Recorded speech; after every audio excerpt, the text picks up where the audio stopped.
All right, guys, welcome back to APR History. This is going to be the last video for Unit 4. And today we're going to be covering the Spiral Jetty 151 and 152, the house in Newcastle County. So we're going to look first at the Spiral Jetty, which is in the Great Salt Lake, Utah, by obviously United States, by Robert Smithson, and it was created in 1970 and is technically a earthwork created out of mud, precipitated salt crystals, rocks, and water coil. Da-dun-da-dun. Isn't that cool? It's just like literally a spiral jetty. So a jetty would be something that kind of comes um, off the beach into the rocks, and this is like a little path that you can actually walk on. It's fairly large and wide. It looks smaller, but it is pretty big. So, although Robert Smithson died at only the age of 35, his short career has inspired more young artists than most among the generation that emerged in the 1960s. A formidable writer and critic, as well as an artist, his interests ranged from Catholicism to mineralogy to science fiction. His earliest pieces were paintings and collages, but soon he came to focus on sculpture. He responded to the minimalist and conceptualism of the early 1960s, and he started to expand his work out of galleries and into the landscape. In 1970, he produced the earthwork or land art, for which he is best known, called Spiral Jetty. It's a remarkable coil of rock composed in the colored waters of the offshore of Great Salt Lake in Utah. Of the shore, not offshore, of the shore of Great Salt Lake in Utah. 1973, he died in an aircraft accident when he was surveying the site for another earthwork in Texas. I like this picture at the bottom because it really gives you an image of how you can walk and look on this piece. It is very much kind of an installation earthwork piece, and any type of like installation would be something that you can install somewhere and people can interact with it. So it's a little bit more interaction. People can walk on it. You can view it from different angles, things like that. So here are a few of his other earthwork pieces, which are really cool, that he does. So he does a lot of earthwork and then he photographs them. A lot of you can see he's working a lot with movement and form, but he likes the kind of spiral look of things. So some key ideas of Smithson's work. He is one of the most influential artists of the diverse generation that emerged in the wake of abstract expressionism and minimalism, known as the post-minimalists. Although inspired by minimalist use of industrial materials and interest in the viewer's experience of space around the art object, as much as the actual object itself, the post-minimalists sought to abandon even more aspects of traditional sculpture. Smithson's approaches are typical of this group. He constructed sculptures from scattered materials. He found ways to confuse the viewer's understanding of sculpture, often by using mirrors or confusing scales.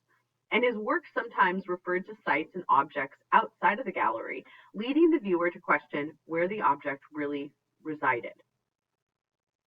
Much of Smithson's output was shaped by his interest in the concept of entropy, the second law of thermodynamics that predicts the eventual exhaustion and collapse of any given system. His interest in genealogy and mineralogy confirmed this law to him, since in rocks and rubble he saw evidence of how the earth slows and cools.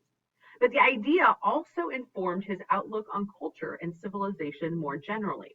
His famous essay, Entropy and the New Monuments, 1969, draws analogies between the quarries and their strip malls and track housing of New Jersey, suggesting that ultimately the latter will also perish and return to rubble.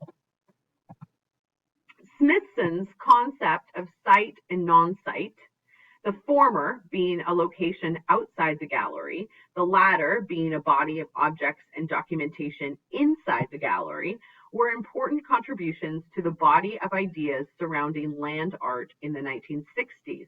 His discussion of monuments and ruins in his writing also helped many to think about the purpose art might have in the landscape. After the demise of the tradition of commemorative public sculpture. The northern section of the Great Salt Lake, where Smithson chose to site Spiral Jetty, was cut off from fresh water supplies when a nearby causeway was constructed by the Southern Pacific Railroad in 1959. This encouraged the water's unique red-violet coloration because it produced a concentration of salt-tolerant bacteria and algae. Smithson particularly liked the combination of colors because it evoked a ruined and polluted sci-fi landscape. And by inserting the jetty into this damaged section, and using entirely natural materials native to the area, Smithson called attention to environmental blight. Nevertheless, he also sought to reference the importance of timing in eroding and transforming our environment. The coiling structure of the piece was inspired by the growth patterns of crystals, yet it also resembles a primeval symbol, making the landscape seem ancient, even when it all looks very futuristic. Okay, so there is Spiral Jetty.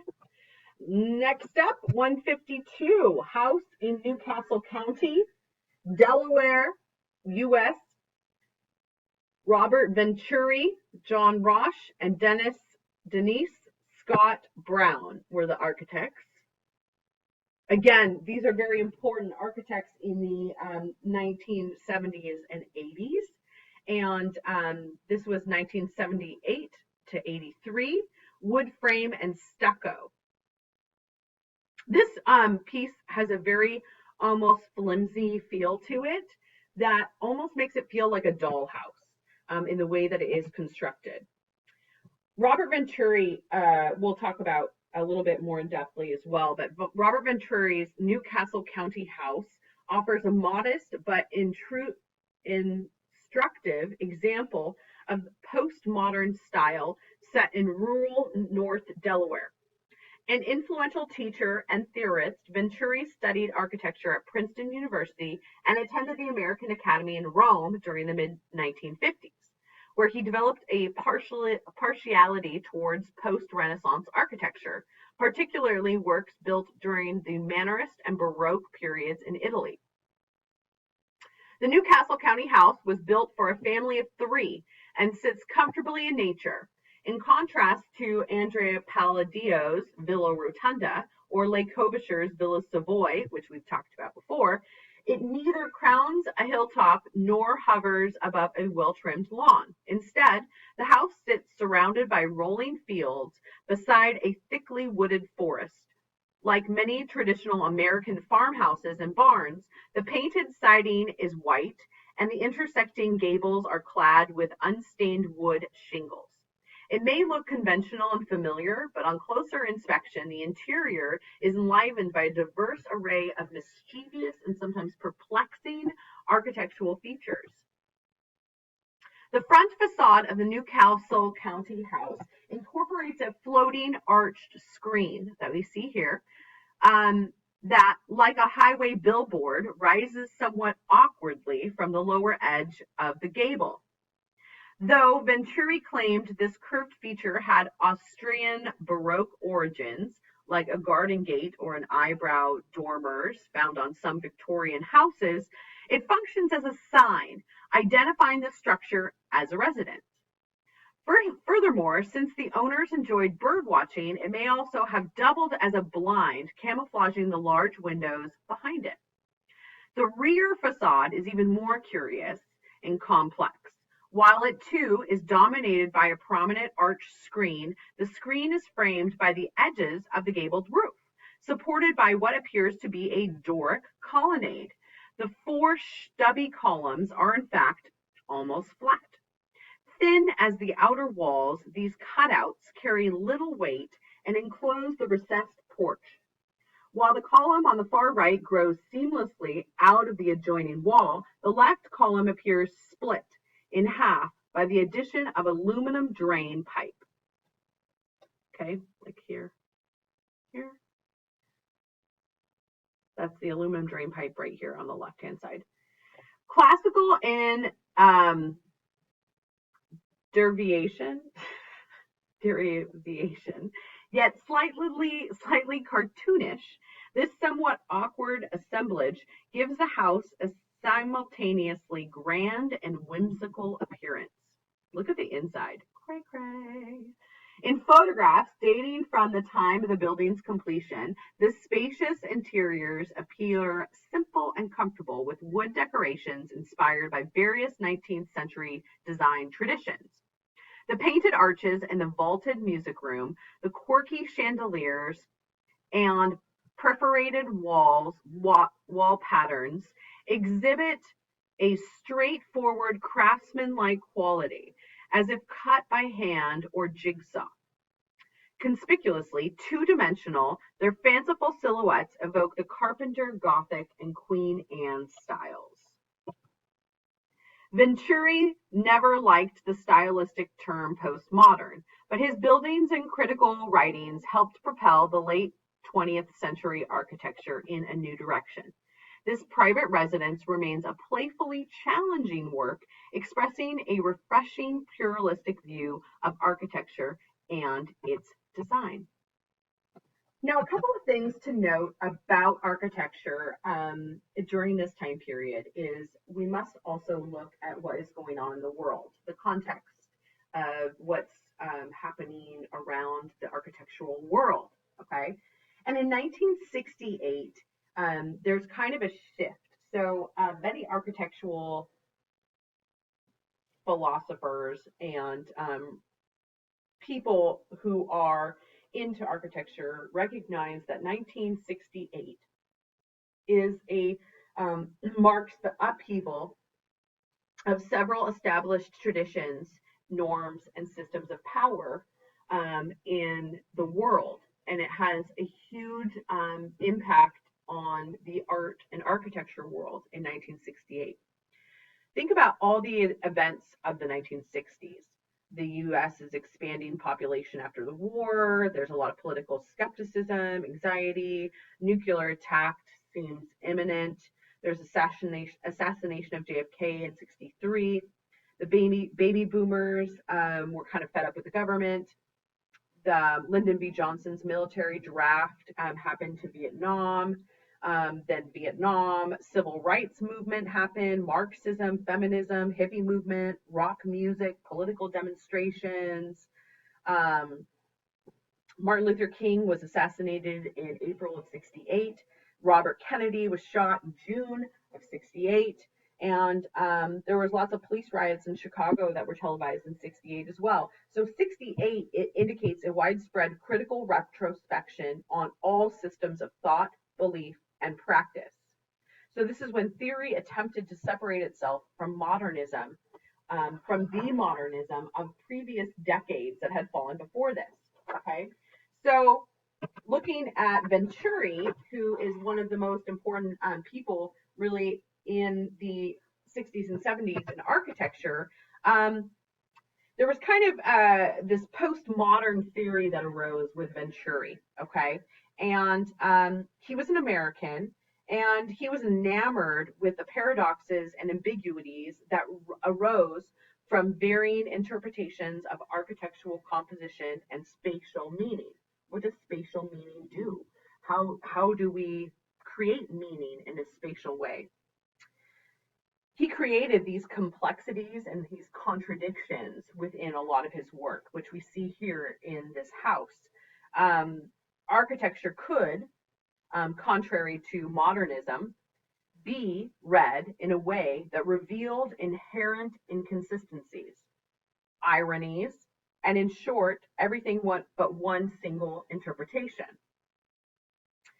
So this is Venturi is kind of is really speaking to Mies van der Rohe and his skyscraper, who believed less is more. We looked at earlier in our pieces, and Venturi is saying less is a bore.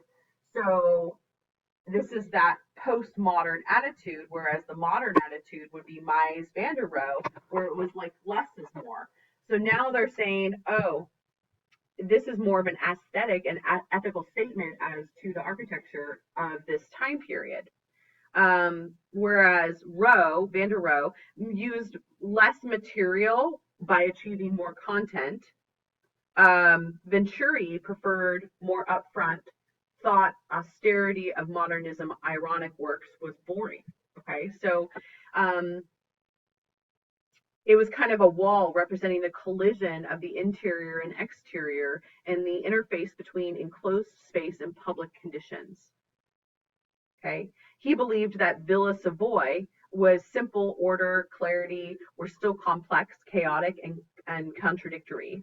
Okay, but there's a real communication between buildings and people, and that's a theme in Venturi's return to in the 1970s, is that communication of buildings and the people that live there, and how important that was. Okay, um, so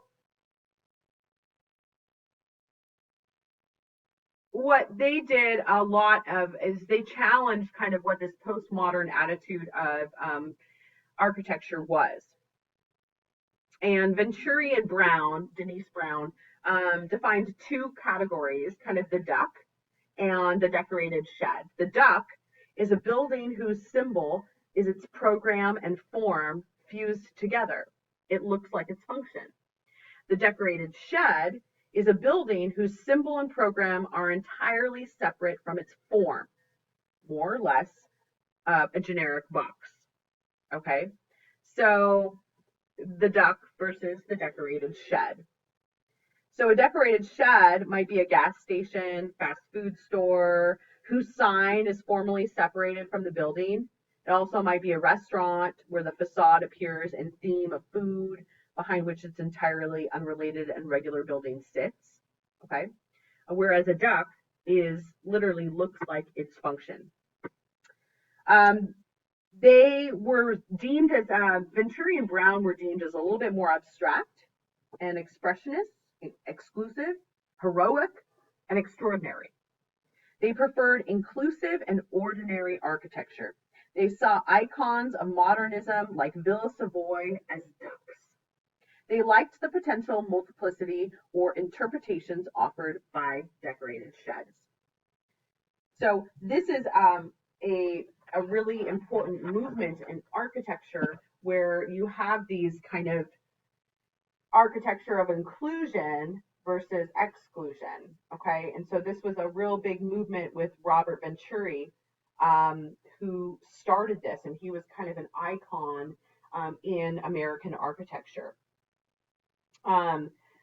But he does a lot more decorative pieces, and what they exemplify.